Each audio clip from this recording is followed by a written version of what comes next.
निशांत इस वक्त मेरे साथ हैं। निशांत, इस इंटरव्यू के इनसाइट और इंटरेस्टिंग फैक्ट्स में दर्शकों को जरूर बताना चाहती हूं लाउड एंड क्लियर अंदाज में, लेकिन जिन महत्वपूर्ण मुद्दों पर सवाल हुए हैं उसी में से एक और प्रधानमंत्री की बात सुननी बहुत जरूरी है। जहां राम मंदिर की प्राण प्रतिष्ठा पर भी टीवी 9 से खास बातचीत में प्रधानमंत्री ने कहा, प्रभु राम कांग्रेस के भी होने चाहिए।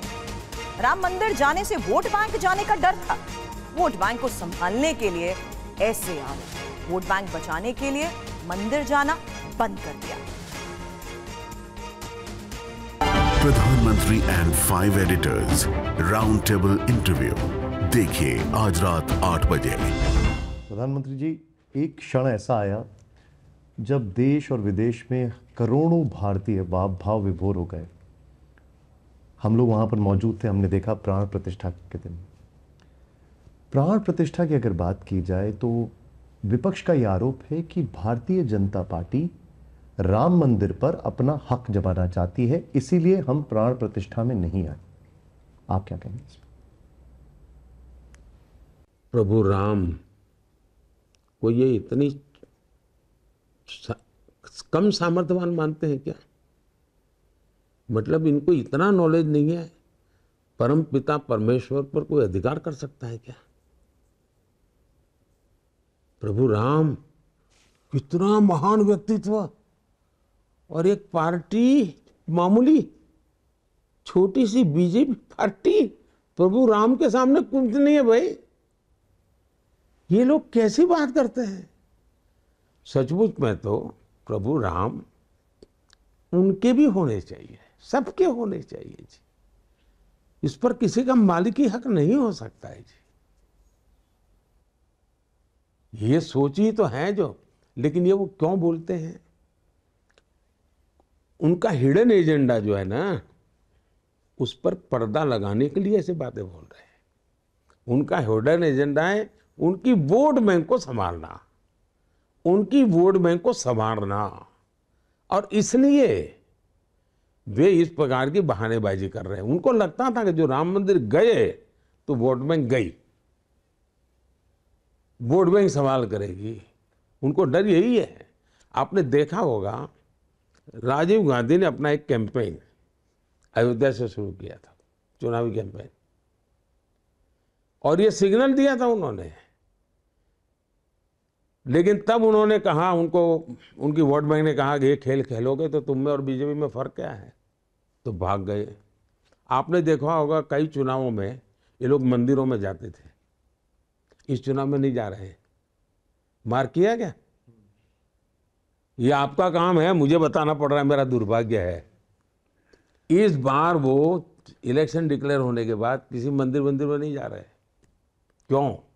क्योंकि उनको डांट दिया गया था पिछले चुनाव में कि मोदी मंदिर करता है, तुम भी मंदिर करोगे तो हम तुमको और मोदी में फर्क क्या देखेंगे, और इसलिए वोट बैंक को बचाने के लिए मंदिर जाना बंद कर दिया है।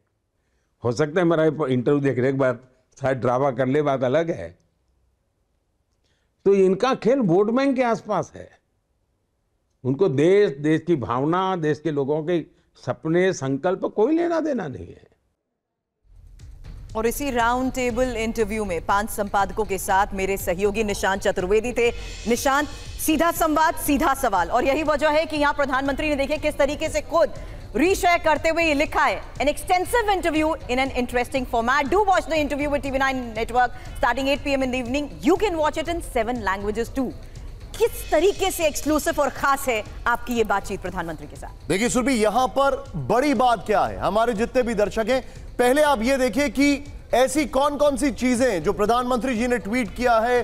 We are thankful to him, जिस तरीके से इंटरव्यू दिया, जो उन्होंने ट्वीट किया। लेकिन पहले ये देखिए कि इसमें कौन कौन सी चीजें जो पहली बार हो रही हैं। पहली बार राउंड टेबल, देश के प्राइम मिनिस्टर के साथ पहली बार 7 लैंग्वेजेस में इंटरव्यू जाएगा।